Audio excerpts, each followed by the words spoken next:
Welcome everyone to the 30th anniversary commemoration of the NITRD program. I am Cammie Roberts, Director of the Networking and Information Technology Research and Development, or NITRD National Coordination Office, and co-chair of the NITRD Subcommittee. I would like to introduce my NITRD co-chair, Margaret Martinosi, Assistant Director for Computer and Information Science and Engineering at the National Science Foundation. Today, we will convey the significance of the High Performance Computing Act of 1991 and share successes that have resulted and positively impacted our day-to-day lives. I am confident that while this event is short, you will walk away agreeing with the assessment of the President's Council of Advisors on Science and Technology that NITRD is a very effective mechanism for coordinating interagency networking and IT R&D efforts and a key component of the US networking and IT ecosystem. I want to acknowledge some of our key participants for their support in making this a true commemoration of 30 years of collaboration.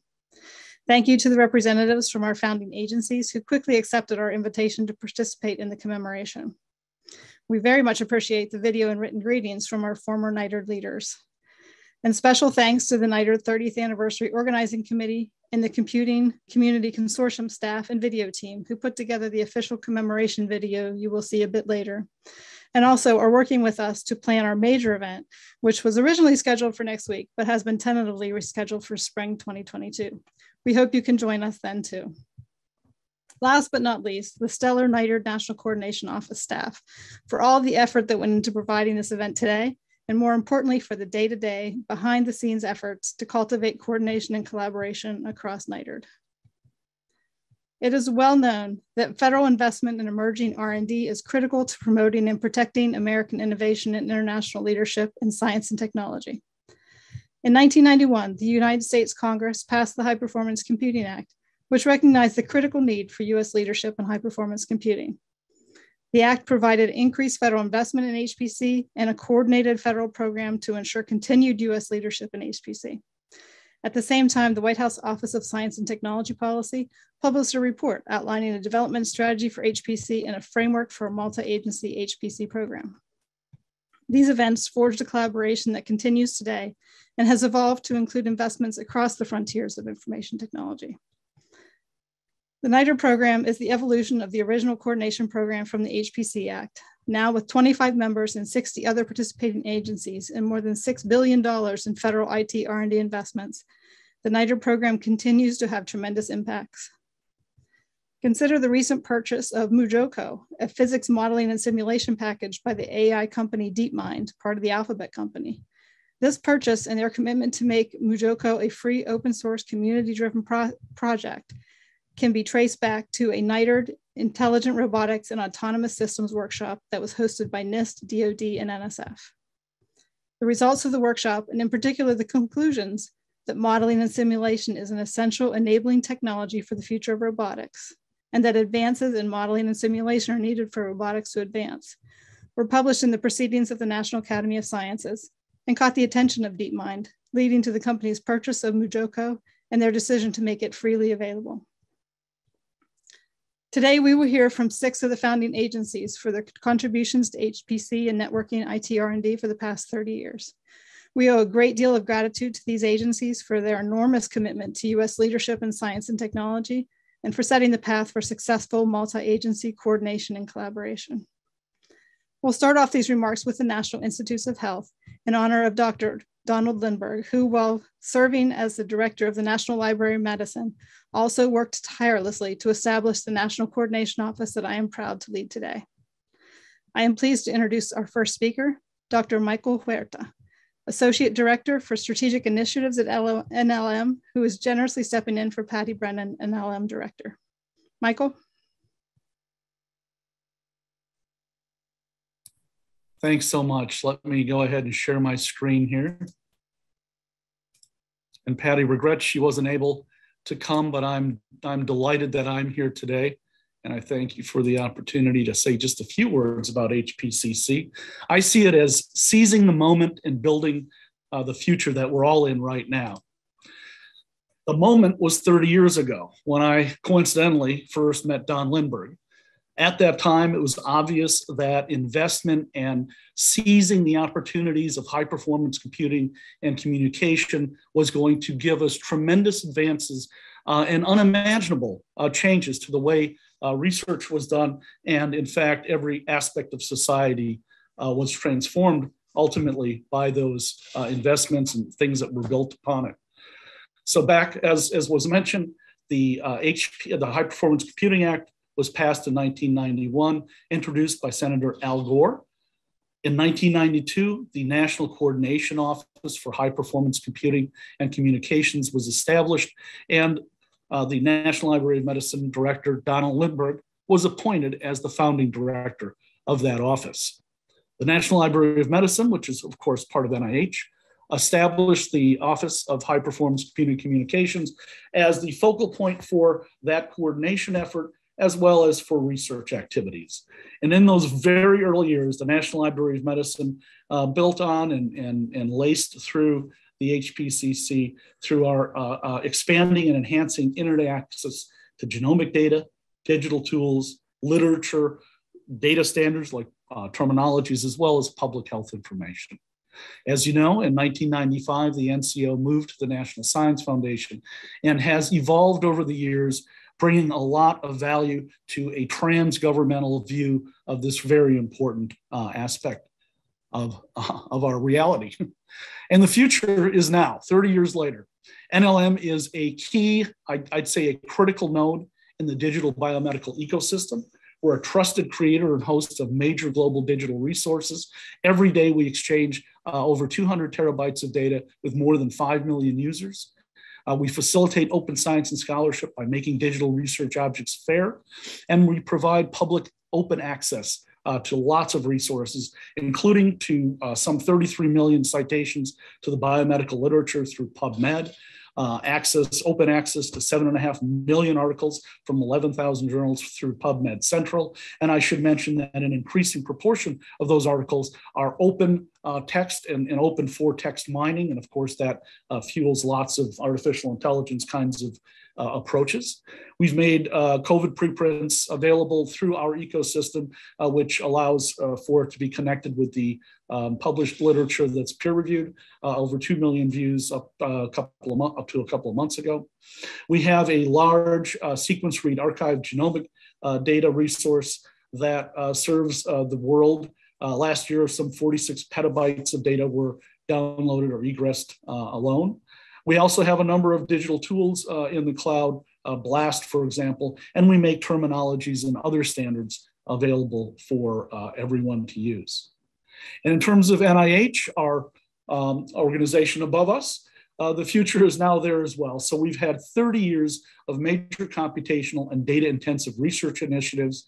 We've developed and harmonized and promulgated data standards. This is an increasing focus for the National Institutes of Health, trying to bridge the 27 institutes and centers of NIH and our science.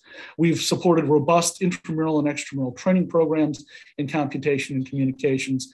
And of course, we've initiated a number of AI initiatives as well.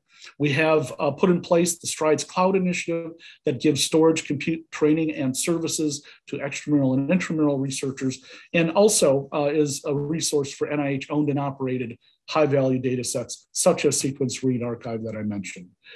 Finally, and I think very importantly, we have put in place an NIH strategic plan for data science, and it is being implemented diligently and creatively by Susan Gregorek as the lead. She's the the associate director for NIH for data science. And I'm pleased to say that increasingly all of these activities are being conducted in the context of advancing diversity, inclusion, and equity. And with that, I thank you for your time and attention. Thanks, Katie.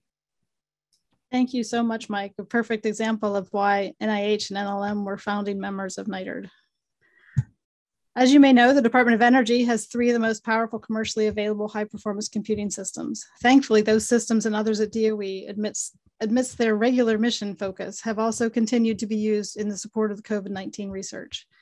DOE is active across the IT ecosystem, investing in research and networking, artificial intelligence, cybersecurity, education and workforce, microelectronics, robotics, and more. We are honored today to hear from Steve Binkley, Acting Director of the Office of Science at the Department of Energy. Steve? Okay, thank you, Cami. First, I want to thank Cami for the opportunity to speak at this event commemorating 30 years of NITRD. I've had actually the opportunity to participate directly with NITRD while I was the Associate Director for Advanced Scientific Computing Research in the Office of Science at the Department of Energy. I believe firmly that what NITRD does is extremely important, and NITRD, in my view, has been very impactful.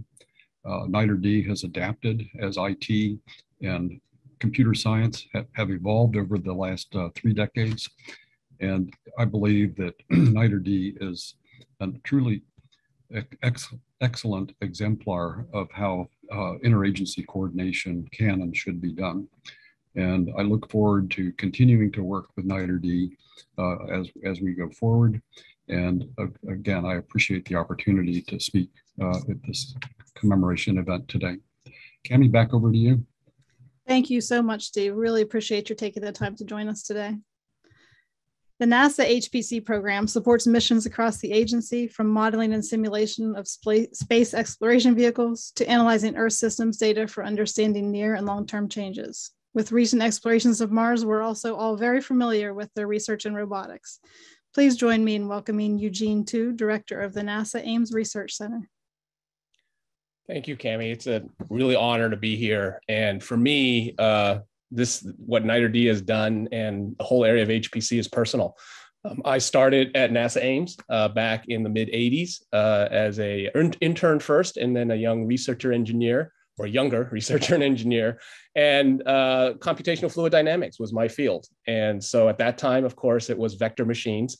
And then, of course, with the emergence of parallel computing, really the explosion in capability and opportunity for modeling and simulation enabled by high performance computing really came into its own.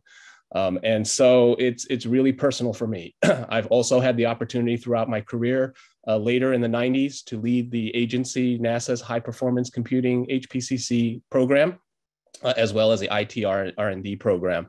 And so it's been very close to my heart and my home. Ames Research Center has been proud to be one of the leads for NASA as a center and the agency in not only providing the challenging leading applications that we need in engineering and science for high performance computing, but also working with our partners in the other agencies and in industry in trying to set the bar higher and move forward on these capabilities. It's really been a partnership enabled much by NITRD. So really proud to do that. We are very fortunate and proud to have contributed in many different ways, from the parallel benchmarks that were formed early on, which has become somewhat of a standard, to portable batch systems and queuing for high performance computing systems, to large scale shared memory systems, which was a need for NASA in particular for our close coupled engineering challenges that we faced in aeronautics and space exploration. And then, of course, data analysis, analyzing all that data and synthesizing it became very important and became a key part. Scientific visualization is a key area of our focus. And then as we look forward, most recently, we've pioneered some of the eco-friendly modular supercomputing capabilities and have moved many of our supercomputing assets and capabilities out to modular systems, taking advantage of ambient cool air in the Bay Area to cool our systems, and have shown a reduction in water and power use by over 90% for supercomputers. And so that is also an area that we're moving forward on. Some of the applications I had already mentioned. One of the key focus for NASA, of course, right now is Artemis, returning humans to the moon and then on to Mars. And that's a key area where modeling and simulation is enabling us to do that. We, of course, are still reliant on our ground testing facilities and our in-flight testing capabilities, but we know how expensive that is, and we know that we're very limited in what we can explore in that environment. And so simulation, modeling and simulation enabled by high-performance computing allows us to really explore the design space and hone in on those areas where we need to do the detailed and expensive testing. Earth science, climate change, that's another area where we've heavily used high performance computing. Our science missions, especially in any mission to planetary bodies where entry is required, where we need to go through the atmosphere, like Mars, We have upcoming missions to Venus. We have a planned sample return mission from Mars, which will be the first round trip mission to another planet ever. And those are the kind of things where it's enabled by high performance computing. And then the aviation world is completely transformed by what we can do in high performance computing. NASA right now is working on 2 X-planes. One is an all electric vehicle, and the other is a low boom flight demonstrator to show that we can potentially go supersonic over land, which would dramatically change without the sonic boom that would prevent current supersonic flights from going over land. And that would allow for a revolution in commercial air travel, as well as the revolution right now in what we're calling advanced air mobility and integrating drones and unpiloted vehicles into the national airspace system. So these are just examples. And I really, again, appreciate the opportunity to be here, appreciate the opportunity to help celebrate the 30 years. I think the future, we have some of the same challenges now that I think we did 30 years ago.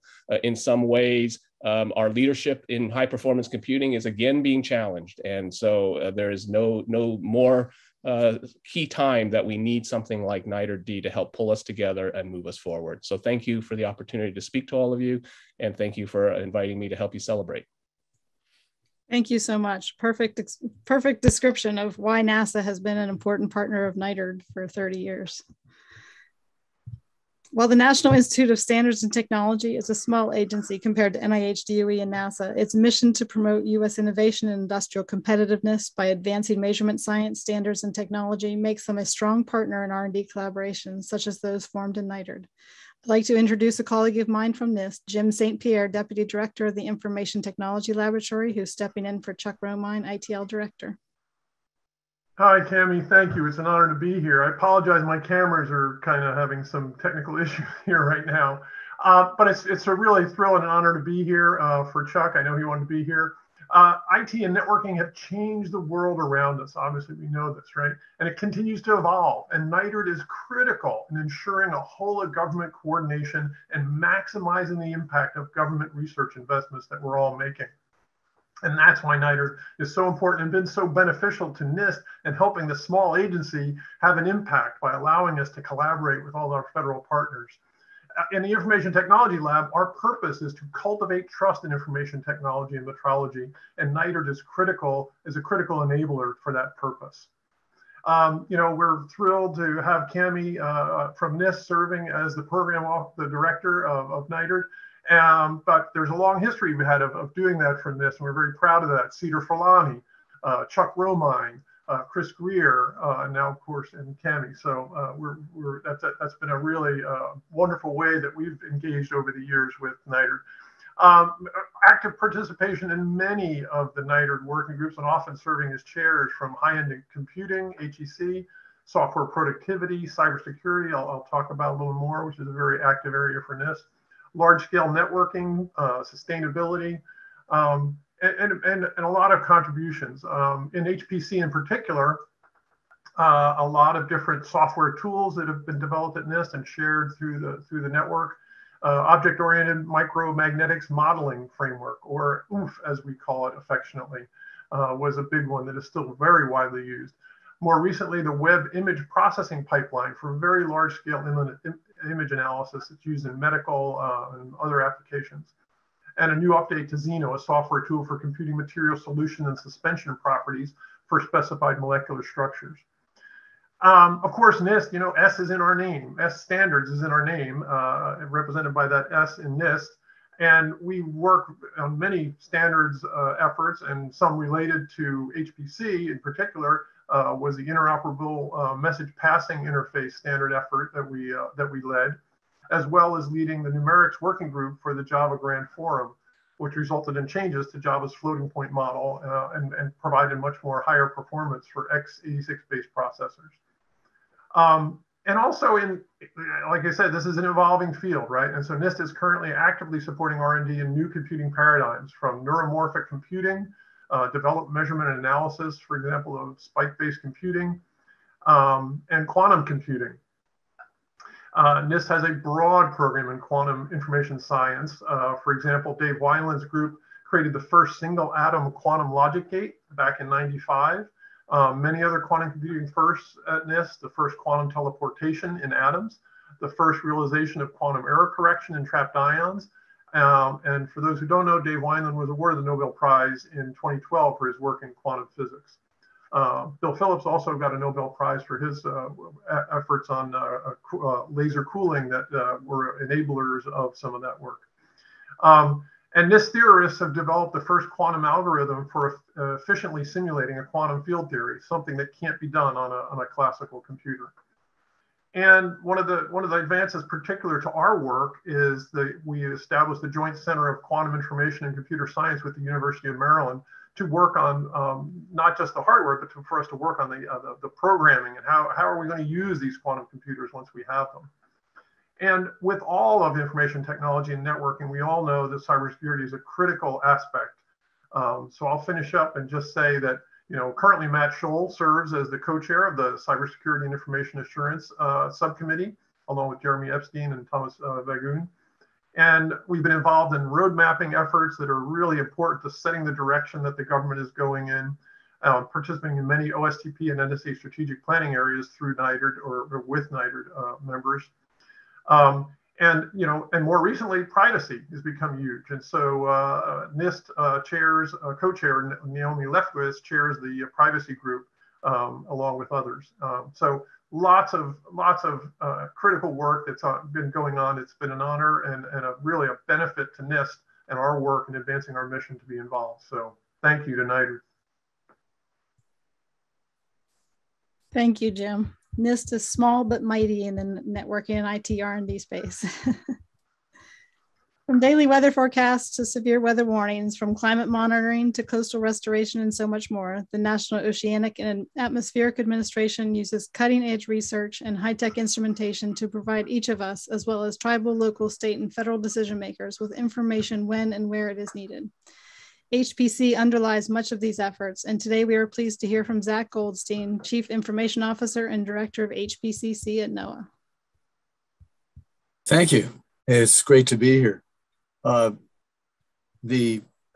is a deployment agency in the Executive Order on Strategic Computing, and we're one of the original, as has been noted, members of NITRD. As a deployment agency, we offer a unique use case for high performance computing that the developers across the landscape that you're seeing in today's meeting can use as they push the boundaries of the most advanced computing in the world. You've heard in the introduction about weather forecasting. It's also, we also use high performance computing for climate change, forecasts, predictions as part of the Hpcc. And high performance computing in Noaa, this is unique, not only because we're such an IT intensive agency, but because we use it for research and we use it for operations. So the forecast that you get from Noaa, which is largely repeated by the broad weather industry, is coming out of our operational supercomputers. We have operational supercomputers that run quickly, and they have to run quickly because what we're talking about is a forecast, not what could have been cast. And the problems that we're modeling are not, as we like to call them, they're not embarrassingly parallel models. You can't spread them out over multiple locations. They are tightly coupled. Each grid size, 3 kilometers in a model, has to interact with every other grid to model the world. And that's what weather modeling is, and that's what climate modeling is. So let's talk about some of the unique aspects of this that we've been using in our participation in NITRD and the broader FACE community and so on to help drive with this use case the great developments that are being led by the development agencies that are also represented here. It's highly coupled. It means that all has to be in one place to do the modeling. The nodes must be physically close. It has to run quickly.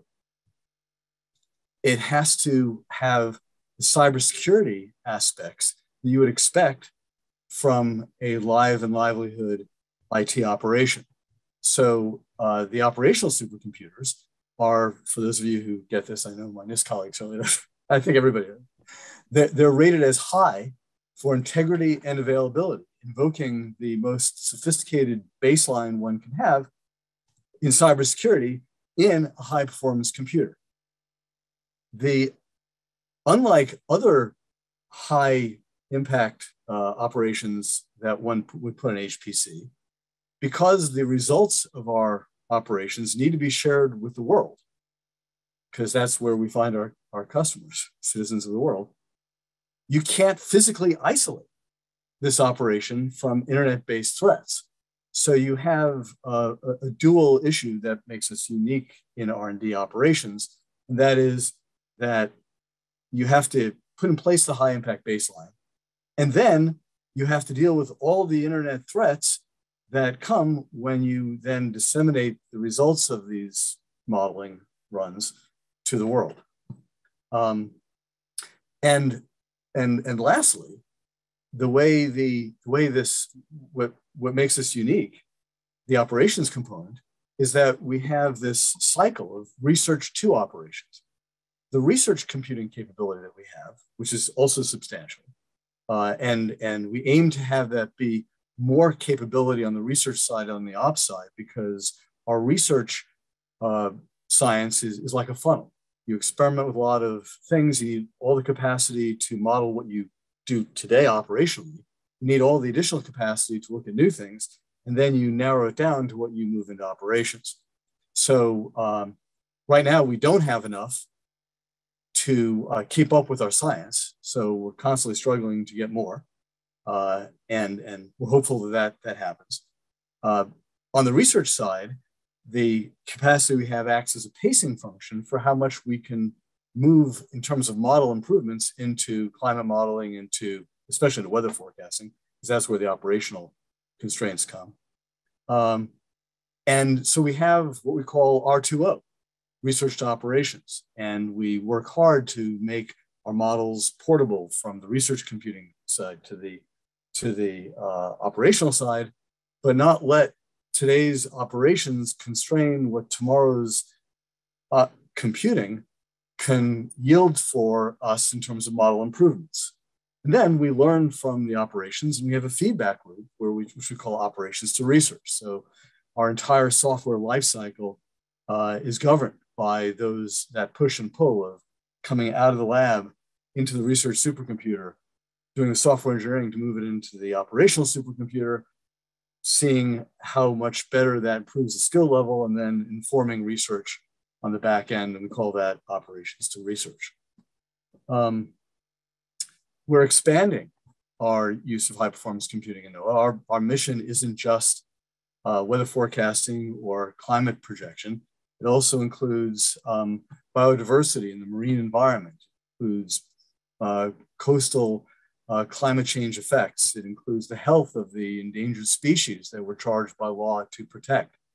And so as we advance the science in those areas, we start moving high performance computing into more non-traditional uses.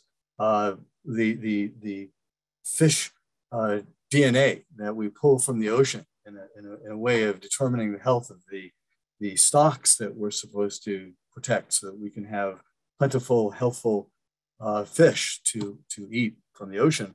We're using our supercomputers to do the analysis of the trending that we're seeing in our genomics work. We're expanding into AI and machine learning, because back to weather modeling, most of the weather modeling we do, in fact, pretty much all the weather modeling we do today, is deterministic. But if you simply examine the data, we're finding that there are questions we should be asking that, because of using machine learning, we find that there's questions we should be asking that we haven't been asking, and the data itself will yield things that the equations of the physics don't. We've already used AI machine learning to examine input data from satellites, which is the primary polar orbiting satellites, the primary input to a weather model. But the volume is enormous. And if we can use AI to pare it down and only have to move the data from the edge to the supercomputer that we know is the most impactful, then we can improve the efficiency. We can deal with a later observation. Later observation means a more accurate forecast, because observations are perishable as the Earth's environment changes. So that's a direct connection. AI improves the input, have a delayed observation so that the time from observation to forecast is reduced. That improves the skill level of a forecast. Those are some of the more interesting things that we're doing in terms of going into novel applications and also going into AI to inform our deterministic modeling. Right now, we're using it to handle the input side. So I've already talked about R2O, IML. I'm just checking this here. Yeah. So gaps in capacity. And I guess I want to conclude, wrapping this up, by saying that NITRD has been a basis for so much of what we've been able to leverage. We have great relationships. I'll just highlight two with the Department of Energy in terms of them providing us supercomputing capabilities, almost in a cloud way, but with extreme efficiencies, great bang for the buck, as they like to say in the IT world. And we have a great relationship with the Department of Justice, where we provide homes for supercomputers that they use. They share our data centers, our data center in West Virginia. NITRD and all the collaboration that it invokes is something that we're very proud to be a part of. And as we move into the something that I heard Frank individually talking about earlier, I think before we went into the public session, he talked about our citizen science. And just as NITRD is the way that we collaborate with the rest of the US government, offering our use cases and sharing capacity, it also is the government part of what we do in our citizen science, because the models that we use, that we optimize in all the scientific endeavors that we have as part of NITRD, we also make available to the world at large. The community of research in academia and industry for earth science is worldwide. And as part of our citizen science initiatives, we are making our models available. They're running them in their supercomputers. They give us feedback. And our aim is to use the citizens of the world to improve the lives and livelihoods of the citizens around the world through the help of NITRD. Thank you. Great. Thank you so much, Zach. A really good, interesting story on how the deployment agencies work with the R&D agencies and how we can support each other. Very important piece of what NITRD does. The National Science Foundation is the largest budget reporting agency within NITRD, with over 25% of the reported investments. And investments are reported across all of the NITRD program component areas. It's a pleasure to introduce Manish Parashar, Director of the Office of Advanced Cyber Infrastructure at NSF. Good afternoon, and thank you, Cami, for this opportunity to be part of this celebration and to say a few words on behalf of NSF. Let me start by congratulating NITRD and the NITRD leadership on this important milestone and for just the tremendous impact on the nation that NITRD has had over the past 3 decades.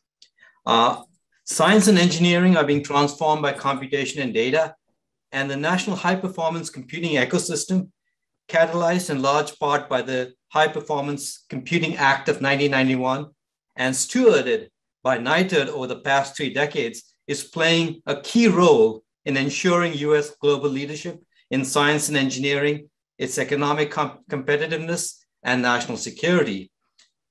NSF is proud to have worked with NITRD in realizing this ecosystem.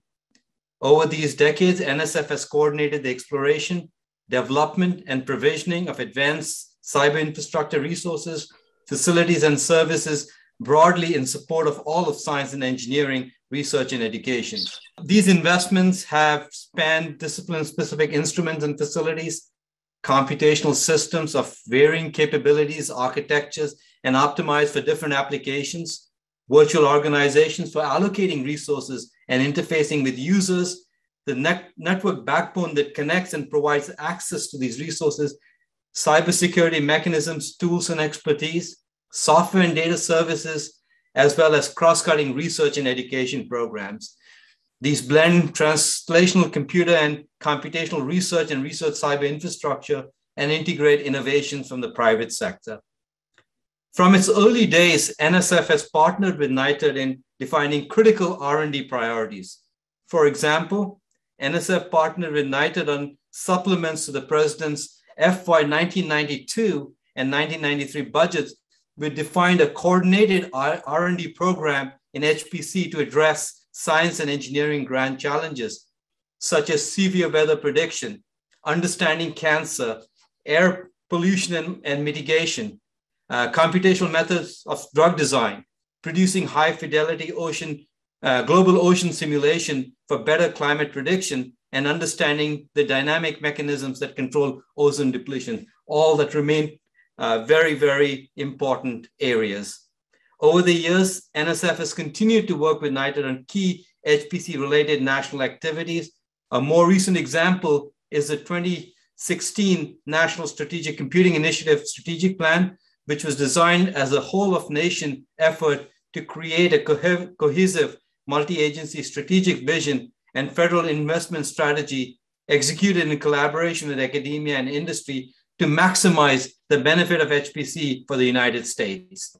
NSF was designated as one of the 3 lead agencies to engage in R&D in hardware and software, as well as in developing the workforce to support the objectives of NSCI. Over the years, NITRD's focus has evolved beyond HPC, and with it, NSF's collaboration with NITRD has also evolved. Examples include collaborations on the National Robotics Initiative and most recently, the National AI Institutes.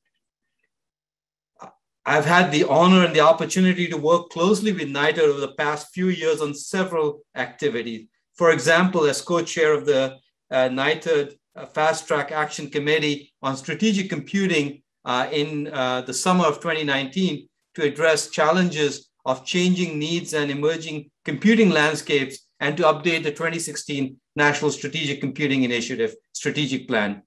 I worked as co-chair of the NSTC Subcommittee on Future Advanced Computing Ecosystem on developing the 2020 Strategic Plan for the Future Advanced Computing Ecosystem. And then most recently, we worked with NITRD on developing the 2021 Blueprint for a National Strategic Computing Reserve. I'd like to end by once again congratulating NITRD and the NITRD leadership on this 30th anniversary milestone and for its many achievements and impacts on the nation. NSF looks forward to continuing to work with NITRD in the future to address emerging and future challenges. Thank you, Cami. Great, thank you, Manish. NSF has been a strong and supportive partner of NITRD throughout our 30 years. Thanks to all these founding agencies for their contributions that forged this collaboration that continues today. I would now like to introduce Erwin Gianchandani, who has served in various roles within NITRD, including as subcommittee co-chair, and is currently senior advisor for translation, innovation, and partnerships at NSF. Thanks very much, Cami, and good afternoon, everybody, or good morning, depending on where you might be. So I have the distinct pleasure today of introducing a short video that officially commemorates this incredible 30th anniversary of the NITRD program. As we embarked on pulling together this video, we wanted to bring together some of those who have been intimately involved with NITRD over the years, some of those who've benefited from the investments through the NITRD program over the years, to talk a bit about the High Performance Computing Act, where we are today as a result of NITRD, and even a bit about the opportunity that we see as we look to the next 30 years of the NITRD program. And I hope that as you watch this video in just a moment, you'll be able to see from it, much as you just heard from the founding agency's comments a couple of minutes ago, that it really serves as a prelude to what we hope will be a grand convening that we can still organize in the springtime to bring together folks from across the ecosystem and help mark the 30th anniversary of the NITRD program in person sometime early next year. Now, before we play the video, I do want to take a moment to acknowledge everybody who has been instrumental in working behind the scenes to make this video a possibility. And I know we're a little behind on time and this is going to take another minute or two, but I just think this is really, really important because it exemplifies the collaboration that the NITRD program engenders and also that the NITRD program benefits from as well. So a couple of folks who were key in producing the video, Julie D'Onofrio and Patrick Salmon, our thanks to them. We have a NITRD 30th Anniversary Organizing Committee, and this constitutes a collaboration between the NITRD agencies and the research community whom we support and serve, notably through the Computing Community Consortium, the CCC. And the members of that organizing committee include Bob Bonneau, Liz Bradley, Richard Conroy, Virginia Moore, Cami, Ann Schwartz, Jim St. Pierre, Diana Weber, Helen Wright, Kathy Yellick, and Ben Zorn. And finally, a member of the NCO staff, the NCO team who's helped with this whole effort as well, Adrian Baranyuk. Our thanks to Adrian as well for all of your efforts. If I had to use a single word, I'd say seismic. It's just staggering what has happened over the last 30 years.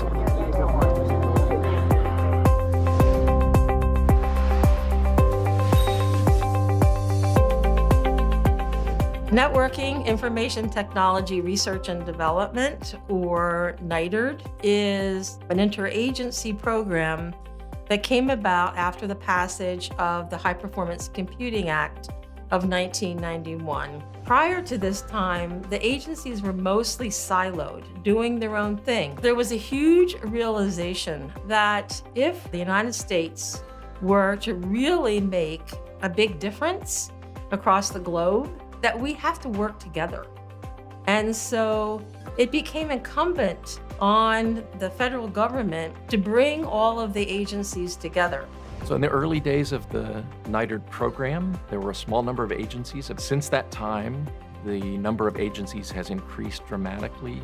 The NITRD program, at its core, has the mission to make lives better. These investments are not made solely to develop new technologies for their own sake. In fact, technologies are useful because they make people's lives better. When you think about the past 30 years of the NITRD program, we've seen the emergence of so many multi-billion-dollar industries in networking, in information technology, social media, devices, laptops, mobile phones, but it goes so much deeper than that. If you look at all the things that have come out, the internet, cell phones, it all started from a government investment in some crazy idea with some purpose that then evolved into a public good. Think of computing's impact on our transportation systems, healthcare, access to education, entertainment. All of that has translated into an economic growth engine that has been unprecedented. There's an enormous pride that the agencies in the NITRD program take in fostering that kind of research that has led to these transformational technologies that we live with every day today. The National Coordination Office is pivotal in the success of the NITRD program because they provide the staffing functions to enable this integration across different agencies. But the work is done largely in the interagency working groups, or IWGs. These are staff-level convening entities. These are the people who are actually making decisions about programmatic investments for their agencies. And now we have new interagency working groups. So the program continues to evolve. If I think of academia, government, and private industry, each of the organizations as a whole brings a different set of skills to solving the world's problems through innovation and research. When you actually interact with others and you see how smart people are investing their resources and you can compare notes, you learn from each other, and you can also co-invest together. I think that that's been an indispensable role of what NITRD does in terms of coordination across agencies. I do feel that my own research has benefited from the collaboration of the agencies. So my focus area in research is robotics, specifically healthcare robotics. And what I focus on is how do we design robots for therapy and intervention for children with special needs. I would not be able to do what I was able to do across the lifeline of my research unless the federal agencies have been able to collaborate. We owe it to the taxpayer to try to maximize the effectiveness of the funds that are being invested by the federal government on their behalf. And so the NITRD program is a mechanism that allows us to do that. They say that it takes a village, right, to get things done. And I think in the world of information technology and computation is a good example. The more efficient we are, the more collaborative we are, the better outcomes we get. I think NITRD, as successful as it's been, should not rest on its laurels. The next decade is more important than ever, and it'll be more challenging than ever. So a central theme moving forward is not only to advance science and technology, but to be much more sophisticated about its governance and how we're going to make choices about the relationship of technology and humans and society. It is very important that our government continues to invest in solutions and innovations and research so that we still maintain a competitive edge around innovation. How we start today, thinking about where we're going to be 20, 30 years from now, that's really the goal. And being strategic today in our investments so that when we get to that future, we have the tools that we need to meet that future.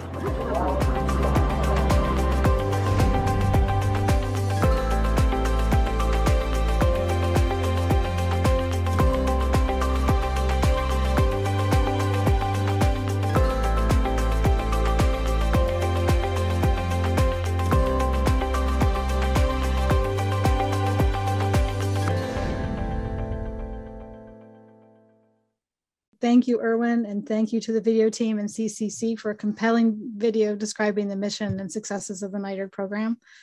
I want to make sure that Peter Lee knows that we never rest on our laurels. We are always looking for the next challenge, and we know there's a lot ahead of us. Some of our former NITRD leaders also wanted to share this milestone with a few remarks via video.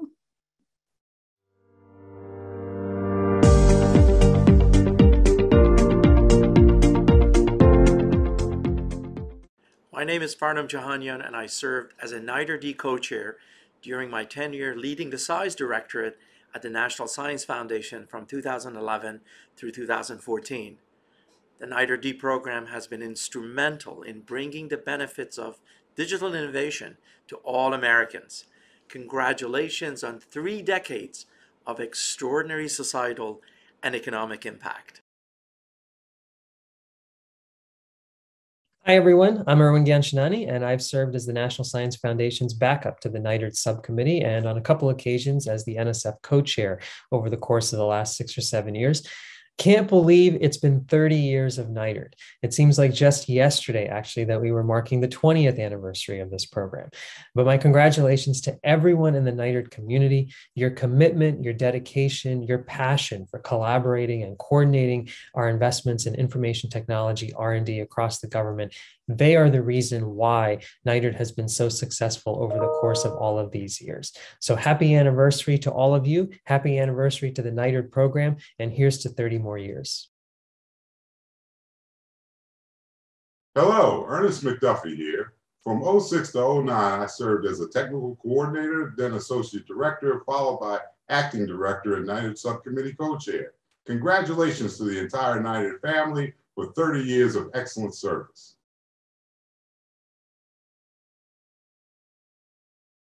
This is Ruzhina Baichi. I was the science director at the National Science Foundation from 1999 to 2000. My warmest congratulations to the organization of NITRD at their 30th anniversary. Hi, my name is Jim Carosa, and from 2015 to 2019, I co-chaired NITRD in my role as the National Science Foundation Assistant Director for Computer and Information Science and Engineering. I wanted to say happy 30th birthday to NITRD. For 30 years, NITRD has provided a fantastic vehicle for critical information sharing and programmatic coordination among federal agencies in the computing areas. And so not just happy birthday, but also congratulations to a really fantastic organization.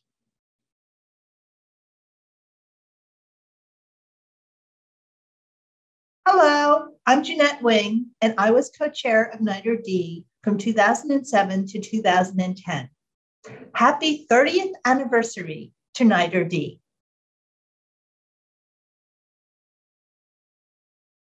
Hello, I'm George Strawn. I was at NITRD and NCO director from 2010 and 2015. So I had the pleasure of arranging our 20-year celebration in 2011. When the HPC Act was signed in 1991, that was a good year for me personally, because that's the year I came to NSF to work with the NSFNet team. 4 years later, in 1995, I became NSF Networking Division Director and began my involvement with NITRD as co-chair of LSN. So I had a 20-year run with LSN from 1995 until 2015. Of the three interagency organizations I was involved with, NITRD was by far the most effective, and I greatly enjoyed spending my last 5 years on the NSF payroll working for all the NITRD agencies. Congrats on turning 30 and keep up the good work.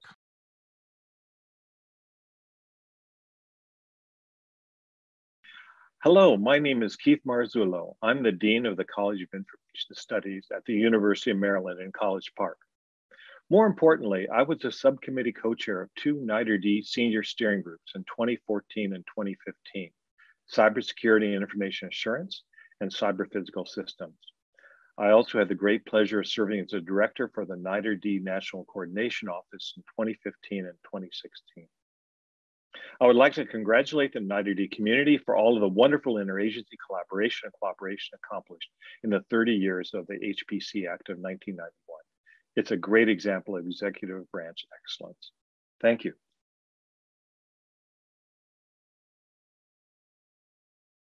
Hi, my name is Simone Zickman. I worked at OSTP as the NITRD Subcommittee co-chair from 2002 to 2003, and also the National Coordination Office for NITRD Director from 2005 to 2007. And I'd just like to congratulate the NCO and everybody who was involved in supporting the community over the past 30 years. Congratulations, everyone.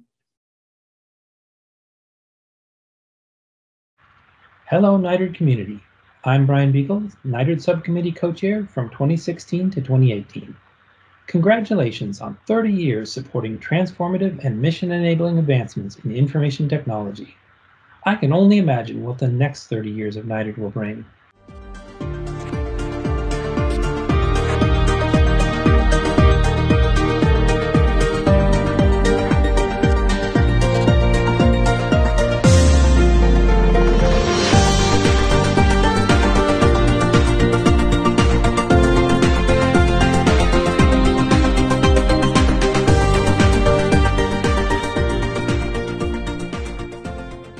I think Peter Freeman summed it up there at the end. The very talented people. We've been very blessed at NITRD to have a slew of talented government employees and detailees who have come down to help make this work, along with the contract staff within the NCO.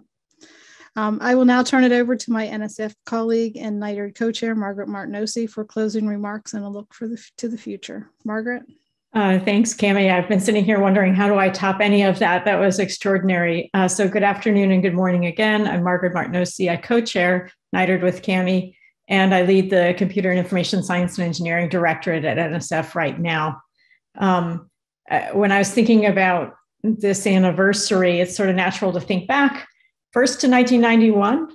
But in my case, I thought even further back to 1986. So 35 years ago, NSF formed the SISE Directorate that I now lead.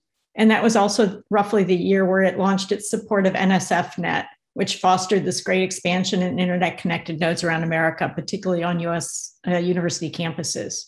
So as a result, when 1991 came around and NITRD came into being, the internet had grown to more than 5,000 nodes. It seemed big at the time. And the computing industry overall was seeing these great opportunities and expansion. In 1991, I was an EE, electrical engineering graduate student. I was working on research in parallel computing architectures that was supported both by DARPA and NSF as a group project. And so I benefited from some of the interagency coordination even back then without really knowing how much to appreciate it then as a graduate student. Obviously, an awful lot has changed since then, and it's cliche to talk about it, but we're talking about over a dozen Moore's Law doublings. So the HPC that I worked on as a graduate student is dwarfed now by cell phone capabilities. The number of internet connected devices from when I was a graduate student, 1991, is orders of magnitude higher, well over 10 billion, well over 10 billion. So what's remarkable and why we're celebrating today is how NITRD as an organization has nimbly and resiliently navigated amazing technology scalings and remained visionary and relevant throughout all of that.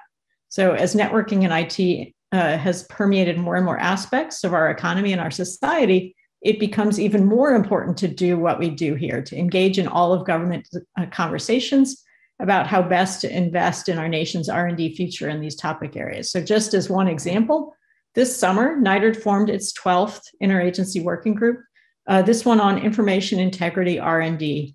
Across examples like this and many others, NITRD continues to be a vital force, a convener of important conversations for the way forward.